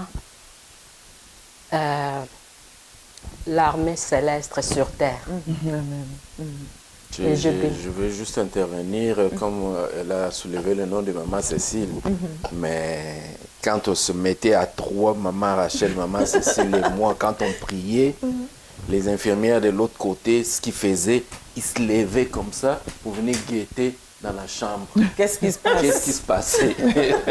Parce qu'ils recevaient les bombes à leur moniteur. Ça bouge là-bas. C'est chaud. Donc, ils venaient guetter. Qu'est-ce qui se passe? Qu'est-ce qu'ils font? Sont normaux, ces gens-là? Voilà, c'est ça. C'est quoi qu'ils ont? Mais on s'en foutait de quand on dit carrément, on ne les regardait pas. Mais à un moment donné, quand elle est là, ouvert le yeux, on est sorti de là, on a changé de chambre, et puis moi, je n'étais même pas là. Même les proposés venaient là. Ah, ton mari, là. Ben, c'est ça, ils m'ont dit que les prières ont fait effet. Oh, wow, amen. Ouais, les corps médicaux, tout le monde, ils ont compris que les préposés, ta famille a beaucoup prié et les prières ont fait effet. Donc, ils ont reconnu ça. Et par rapport à ça aussi, je vais interpeller les corps médicaux. Je sais qu'il y en a plusieurs qui font ce travail, mais en étant là-dedans, je me rends compte aujourd'hui quelle opportunité que ces gens peuvent avoir pour saisir de vie. Ils ont des opportunités. Je sais qu'on ne peut pas pratiquer la religion partout, mais même en dedans de soi, vous pouvez aider ces gens-là qui sont dans la souffrance. Juste peut-être avec la façon d'être avec la famille, on peut encourager la famille. Et je crois que ces personnes-là sont vraiment de personnes clés dans la vie de patients. Parce que je sais que mon mari m'a parlé qu'il y avait une infirmière qui était là, qui venait aussi l'encourager. Parce que quand la famille est là, où on se sent en sécurité, ben moi je connais Dieu, oui, je reste, même si je ne suis pas capable de prier à haute voix, je vais prier intérieurement. Mais les gens qui ne connaissent pas Dieu, donc qui ne savent pas vraiment prier, en tant que préposés, infirmières, je crois qu'ils ont une bonne opportunité vraiment d'exercer le ministère. En tout cas, moi, c'est ça que je veux parce que mon mari m'a dit que cette femme-là, quand il n'était pas là, je sais que cette femme-là venait aussi pour prier pour moi. Donc, ils ont besoin de soutien, de prière aussi, le monde, les infirmières, les docteurs. Oui.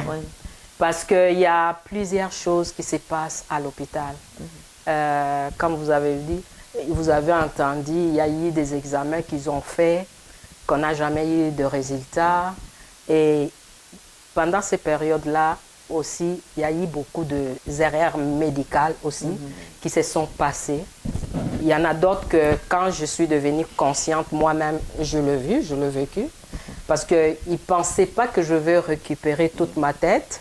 Donc, il y avait des choses que je voyais que je ne pouvais pas concevoir. C'est pourquoi j'interpelle à ces gens-là de faire le travail comme il se doit. Je sais que c'est difficile. Je sais que le tâche de travail est lourde, mais ayez l'amour de Dieu pour faire ce travail. Il ne faut pas faire ce travail juste pour l'argent. On sait qu'on gagne bien, mais j'interpelle vraiment les infirmières et les préposés par rapport à ça. Là. Parce que vous ne savez pas quelle différence vous pourrez faire dans la vie de quelqu'un.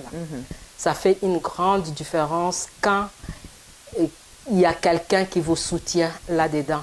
Et je crois même que ça peut aider à la processus de guérison aussi. Parce que j'ai eu la grâce d'être avec une patiente. Quand je suis sortie du coma à l'adaptation, cette dame-là, j'ai eu pitié d'elle comme pas possible. Là. Elle ne pouvait pas se lever, elle ne pouvait pas aller à la toilette toute seule. Donc, elle pouvait appeler, ça pouvait prendre 1 heure, 2 heures, 3 heures. Et qu'est-ce qui arrivait? Elle faisait tout sur elle.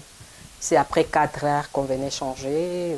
En tout cas, il s'est passé plein de choses que, normalement, en tant qu'humain, je ne peux pas concevoir. Mais bon, la pauvre, elle ne pouvait pas faire autrement aussi, parce que je vois bien, elle a 20 patients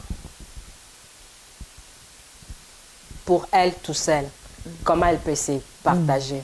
Donc, c'est quelque chose que vraiment, que Dieu fasse grâce vraiment pour aider notre gouvernement aussi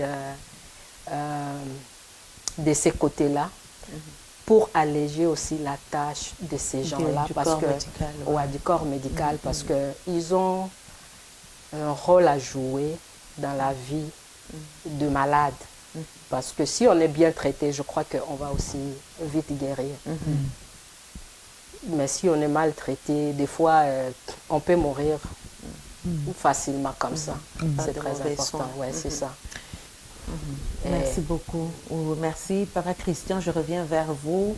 Comment est-ce qu'on ressort, vous, en tant... Il y a beaucoup de leçons, en fait, à retenir. Au niveau du couple, on voit le mari qui soutient sa femme. On peut voir dans la Bible comment est-ce qu'il y avait des hommes qui priaient pour des problèmes de stérilité, par exemple, par rapport à leur femme. Donc, ce soutien-là, le couple en a besoin. Ça amène cet équilibre. Mais en tant que famille, comment la famille, vous, les enfants, vous ressortez de cette expérience? Comme je vous ai dit, c'est vraiment ce que j'ai vu, ce que j'ai vécu, ce qu'on a traversé durant cette épreuve-là, que oui, il nous connaît. Comme je dis, oui, il nous connaît. C'est pas en vain.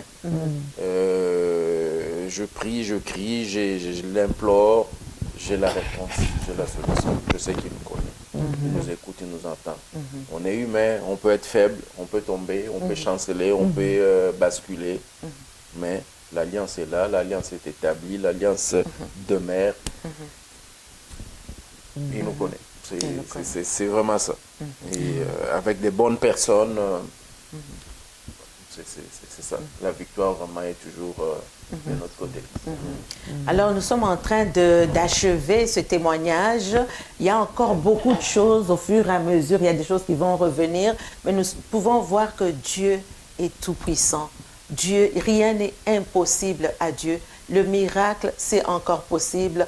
La fidélité de Dieu, comme Papa Christian dit, il nous connaît. Il est le Dieu qui répond à la prière de ses enfants. Je reviendrai à Maman Rachel tout à l'heure avec le mot de la fin. Et nous allons prier. On ne va pas finir sans prier. Nous allons prier. Il y a des gens aujourd'hui, vous êtes chez vous, vous avez des situations de maladie, des cas qui sont dits impossibles. Mais il n'y a rien qui est impossible à Dieu. Y a-t-il rien qui soit étonnant à Dieu? Il y a ce psaume 30 que j'aimerais lire ensemble avec vous. Le psaume 30 du verset 3 au verset 5 qui dit ceci: « L'Éternel, tu as fait remonter mon âme du séjour des morts. Tu m'as fait revivre loin de ceux qui descendent dans la fosse. Chantez à l'Éternel, vous qui l'aimez. Célébrez par vos louanges sa sainteté. Car sa colère dure un instant, mais sa grâce toute la vie. Le soir arrivent les pleurs et le matin l'allégresse. » Et je crois que le matin, l'allégresse a été là. Le miracle, l'impossible est devenu possible. Alors que nous sommes en train d'acheminer, avant de passer à un temps de prière, Maman Rachel, quel message aujourd'hui à tous les auditeurs qui nous écoutent? Le message que je dirais à tous les auditeurs, c'est de persévérer dans la prière. Même quand vous voyez, il y a une grosse pierre qui est devant vous. Vous voyez un lion géant qui est là. Sachez-le qu'il y a le lion de la tribu de Juda qui est là, qui répond toujours à notre grâce. La Bible dit, si tu as la foi, tu déplaceras toute les montagnes. On n'a pas spécifié, on a dit toute. Donc, toute montagne, c'est toute situation toute situation que tu peux te retrouver. Tu peux le déplacer que par la foi et la prière. Même si tu vois que ça dure longtemps, un jour, il finira toujours par répondre. Parce que c'est lui seul qui crée le chemin dans le milieu de rien. Il amène l'inexistence à l'existence. Si ce qui était mort à Maman Lydia est revenu à la vie, avec toutes les machines que moi je peux visualiser aujourd'hui, aucun humain pourra dire que Maman Lydia va sortir de là. Aucun.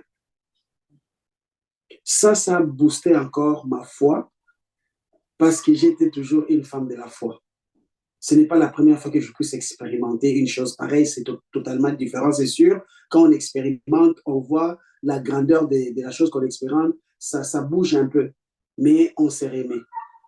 Oui, on peut pleurer par moments, mais que nos pleurs restent toujours fermes dans la prière, qu'on n'écoute pas, il faut boucher les oreilles dans ce qu'on entend, qu'on paye plus l'attention au Saint-Esprit de ce que le Saint-Esprit dit. Parce que si on déraille un peu, de ce qu'on entend dehors, ça ne peut pas être seulement question de la maladie. Je l'ai dit, maintenant, tout le monde nous entend. Ça peut être plusieurs. Ça peut être un problème au niveau du mariage. Ça peut être un problème au niveau de la conception. Ça peut être un problème au niveau de la maladie. Ça peut être un problème familial. Ça peut être plusieurs problèmes peuvent arriver. Un enfant qui n'entend pas, qui est tout à dans la rue, qui côtoie des mauvaises personnes. Ça peut être divers. Ce n'est pas seulement en cas de maladie que votre prière reste ferme et persévérer et ayez la foi. Vous allez voir que c'est Dieu-là qui a opéré dans Maman Lydia. Il est le même, il ne change pas aujourd'hui, hier et éternellement. Que Dieu vous bénisse tous. Merci beaucoup. Alors, avant de passer la parole au pasteur Jude, l'anecdote avec le chant dont vous m'aviez parlé. Merci, j'avais déjà oublié. Maman Lydia était endormie. Quand j'étais en train de chanter, j'avais une seule chanson que j'ai chantée. Je ne sais pas si Christian se souvient, j'ai oublié la chanson. C'était mon hymne national. Je ne dirais pas l'hymne national, mais c'était mon hymne chrétien. C'est cette chanson-là que je chantais tout le temps. C'était en anglais. Mais il y a une chanson particulière que j'ai chantée, que je ne sais pas bien la chanter. J'ai chanté ça en anglais avec le pasteur Pointa de mon église. Et quand on a commencé à chanter dans la dialecte de Maman Lydia, qui n'est pas sa sienne exactement, mais un peu, ils sont à côté de ces villages-là, Maman Lydia était endormie. Elle a levé sa main, elle a commencé à faire ça. Malgré qu'elle avait fait ça, Maman Lydia était endormie. Je vous dis qu'elle dormait. Quand je dis dormir, je ne vais pas dire mort parce qu'elle était partie, elle n'était plus là. elle a levé sa main, elle faisait ça parce que j'avais mis la vidéo. À chaque fois qu'on priait avec Pasteur Pointe à sa femme, joignait, ils ont vu la vidéo. Je lui ai dit, have you seen her? She's waving her hand. Ils ont dit, yeah, I see, she's waving her hand. Elle bougeait sa main. Et la chanson, c'était, j'ai demandé à maman Nathalie, parce que je ne sais pas comment bien chanter ça. Ndile Zulu yetu kwendi laba mama. Ndile Zulu yetu kwendi laba mama. Ndile Zulu yetu kwendi laba mama. Ndile Zulu yetu kwendi laba mama ndile. Yetu kwendi laba mama. Quand on a commencé à chanter dans cette langue-là, c'est là qu'elle a levé sa main faible, en train de bouger sa main. Quand on a fini, elle a arrêté, elle avait les yeux fermés, elle a encore réparti. Et ça, c'était tous des signes que Dieu montrait que tout va bien. Au niveau de photos, c'est l'une des choses encore.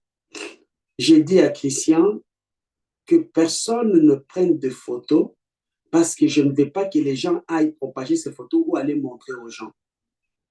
Parce qu'au niveau spirituel, je voyais déjà trop loin de ne pas montrer ces photos aux gens, que la prière s'arrête parmi les gens qui prient. On est focusé.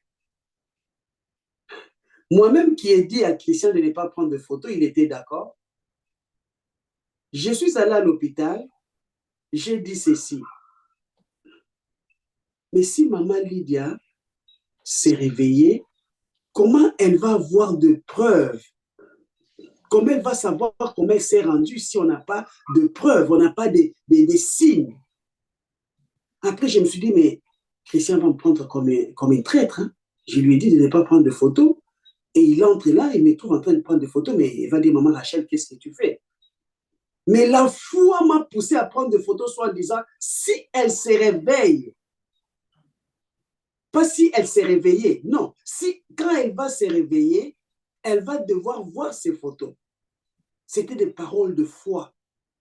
Et en prenant des photos, c'était des photos, je vous dis, maman Lydia était chaude, plus que 40 degrés. Elle était froide, en dessous des 36 degrés, normal.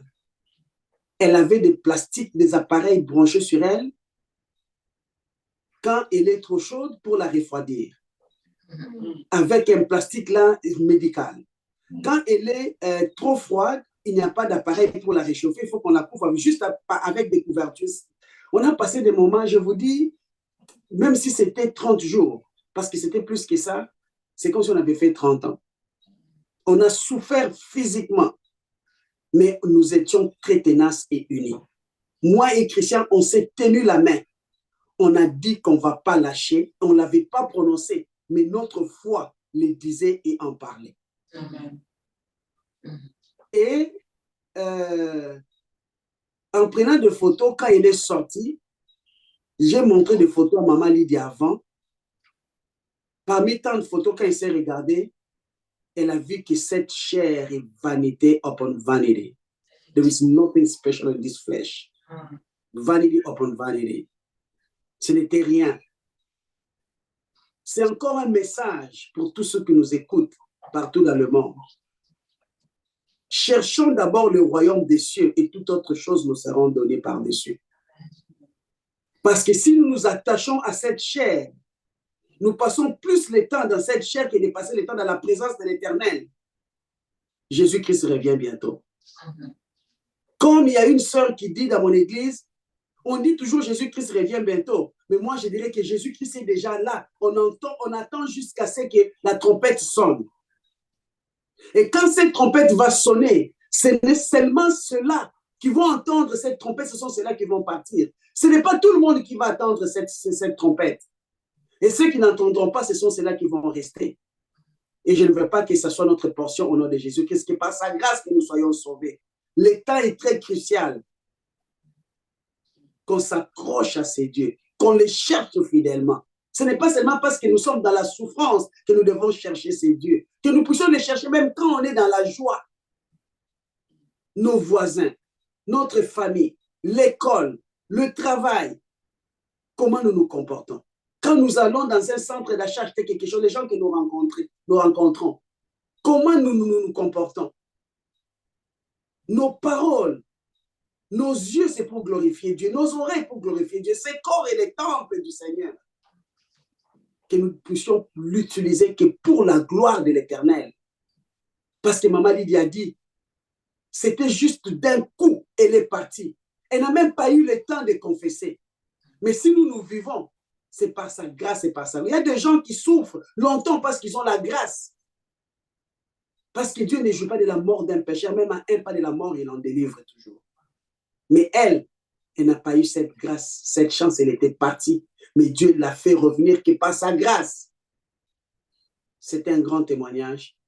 Dieu est en train de nous interpeller, de le chercher sincèrement, dans la vérité, afin que nous soyons sauvés et au dernier jour que nous puissions nous retrouver tous au paradis. Et le paradis et l'enfer est vrai et ça existe. Que Dieu nous fasse grâce.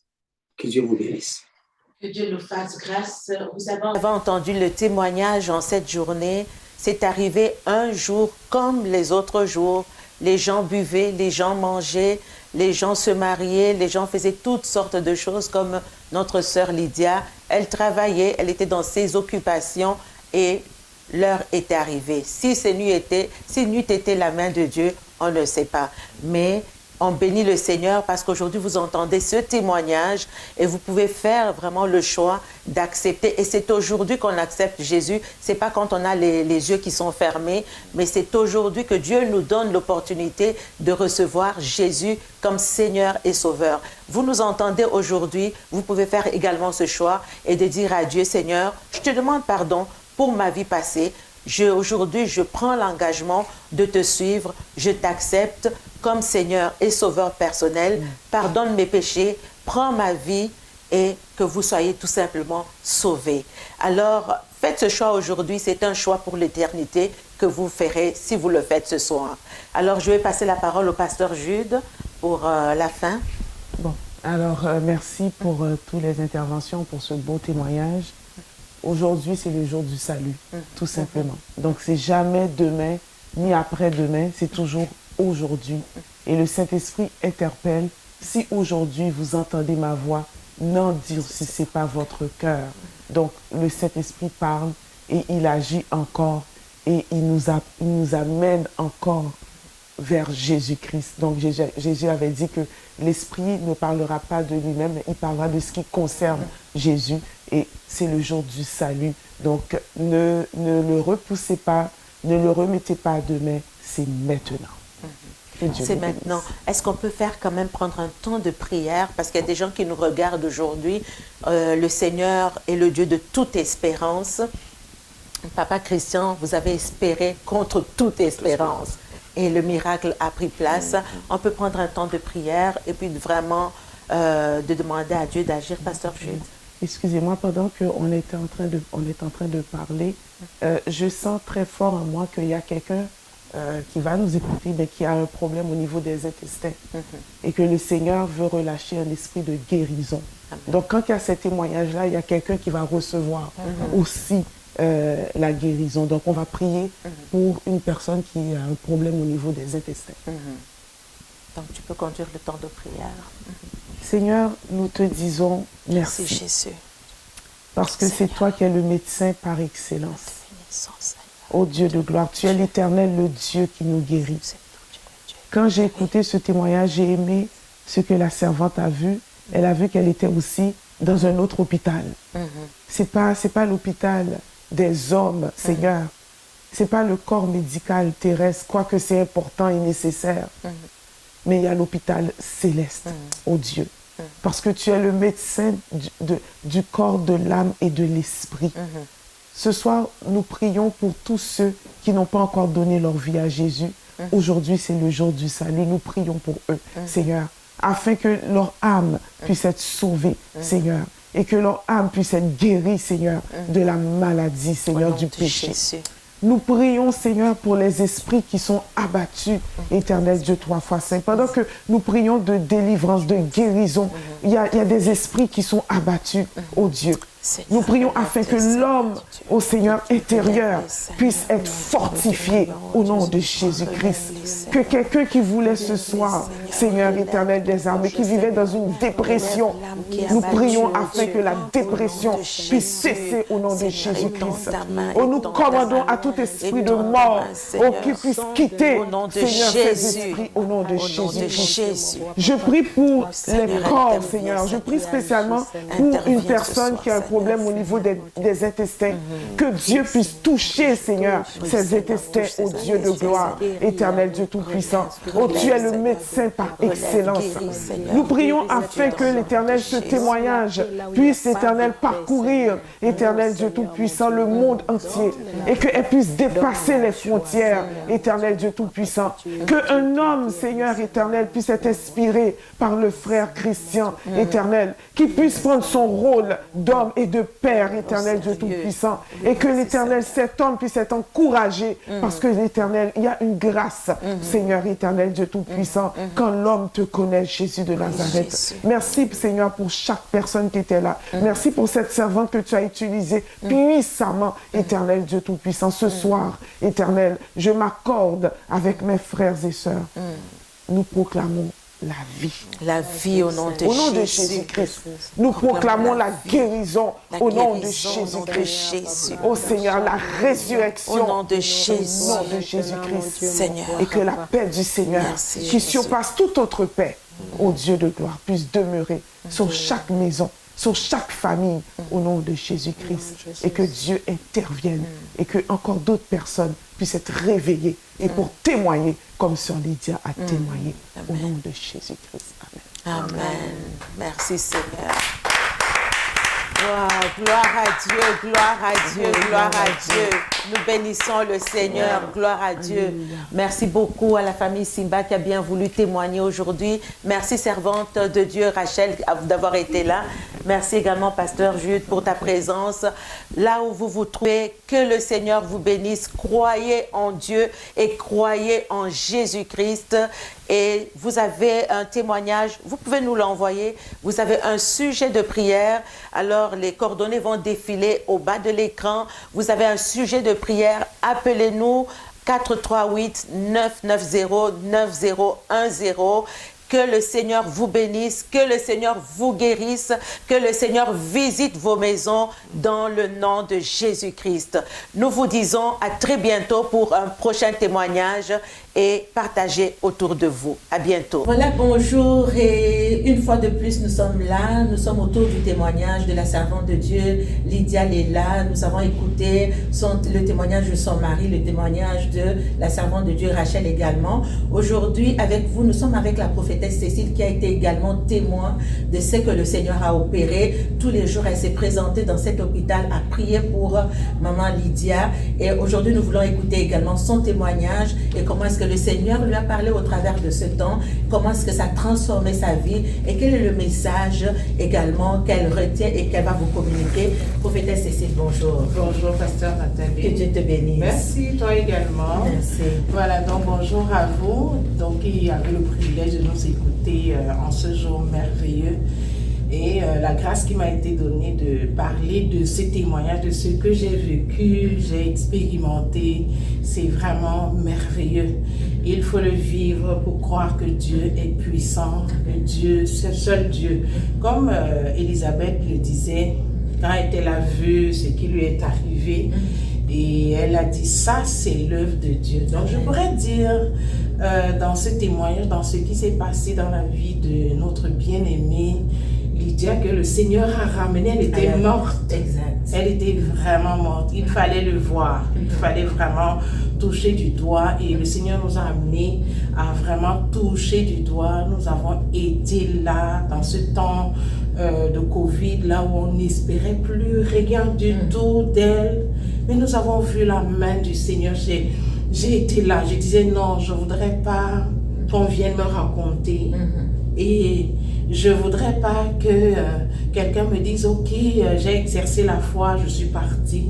J'ai dit moi-même, je vais exercer ma foi également, même si l'entrée à cet endroit était tellement protocolaire parce qu'à ce moment, avant d'entrer dans cette salle, il fallait s'habiller quand on était là comme des, je sais pas, des astronautes. Il fallait s'habiller, il fallait et tout. Tout le monde avait peur du Covid. Exactement. Mais par la foi, j'ai dit non, je veux aller voir, je vais pas le vivre de loin. Et le Seigneur vraiment m'a amené à voir ma bien-aimée, à la voir coucher. C'était fini, il n'y avait plus rien.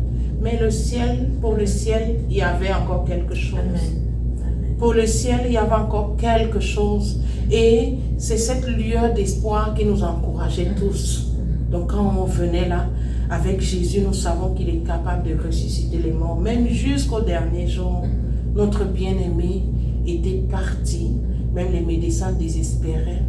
Mais le Seigneur nous a amenés à comprendre qu'effectivement, c'est lui qui ramène de la mort à la vie. Oui, c'est vraiment de la mort à la vie. Donc, quand on parle de certaines choses lointaines, de ce que les autres ont vécu et tout, moi, je les ai vécues en direct. C'est vraiment une grâce de Dieu pour moi et un enseignement profond et qui a davantage stimulé ma foi. Oui. Aujourd'hui, là encore, non, j'ai appris quelque chose, j'ai reçu quelque chose. Si j'avais encore peut-être un peu peur de la mort, je n'en ai plus. Après avoir vu ce que j'ai vu de notre bien-aimée Lydia, non, je crois que le Seigneur est capable, même si la situation est pourrie, il y a un désespoir assez profond puisqu'elle y était. Alors là... Là, non. Parfois, quand on arrivait, il y avait des infirmiers de part et d'autre. Certains nous regardaient avec un regard de désespoir. Qu'est-ce qu'ils viennent encore faire? C'est fini. Mais nous, on était là. On venait, on priait. On se disait qu'on ne vient pas seul. Nous avons notre Dieu qui est avec nous. C'est le Dieu des vivants. Amen. Et je crois que quelqu'un, en écoutant ce témoignage, je ne sais pas dans quelles conditions ce témoignage va vous trouver. Est-ce malade ou dans une situation désemparée? Vraiment prenez, saisissez ce moment comme le réveil, comme un nouveau départ, un souffle nouveau. Dieu l'a fait pour Lydia et Dieu peut le faire pour vous. Dieu peut le faire pour moi. Il peut le faire pour toi, pasteur Nathalie. Il peut le faire pour nos familles. Il peut le faire pour n'importe quelle situation. Dieu a ramené Lydia à la vie. Donc même les médecins, même l'hôpital ne s'y attendaient plus. Ça devrait être un témoignage pour eux également. C'est ça, mais c'est pourquoi, pasteur Nathalie, on l'a même appelé elle vous a pas dit, elle a appelé le miracle de Noël. Wow. Voilà. Oui, parce qu'il ne s'y attendait plus. Oui. Parce qu'il faut dire qu'elle est restée 73 jours dans le coma et tout était fini, ce corps qui s'était complètement désagrégé. C'est ça, tout était mort en fait, ses reins, son cerveau, son cœur, elle était morte. Et même la peau, c'est comme s'il n'y avait plus de chair en elle. Elle avait complètement fané. C'était un cadavre couché là. Mais nous avons vu le Seigneur, comme il dit dans Ézéchiel 37, non, ramener les os, coller la peau, les muscles et tout. Nous l'avons vu, nous avons vécu le miracle et nous croyons que Dieu le fait encore aujourd'hui. Nous croyons que Dieu le fait encore aujourd'hui et la sœur Lydia nous disait que ça s'est passé un jour. Comme n'importe quel jour, la mort aurait pu la saisir, elle aurait pu partir et ne plus revenir. Et le message ici est, seras-tu prêt ce jour-là? C'est un message interpellant. C'est ça. Donc comme la parole de Dieu nous le dit, ce jour-là sera comme un voleur. Quand le voleur arrive, il ne donne pas un rendez-vous. Donc personne ne s'y attendait. C'est arrivé comme ça. Alors toi qui nous écoutes en ce moment, ce jour peut être maintenant là. Saisissez cette opportunité, saisissez cette opportunité parce que la minute d'après ne nous appartient pas. Mais maintenant, on peut encore décider.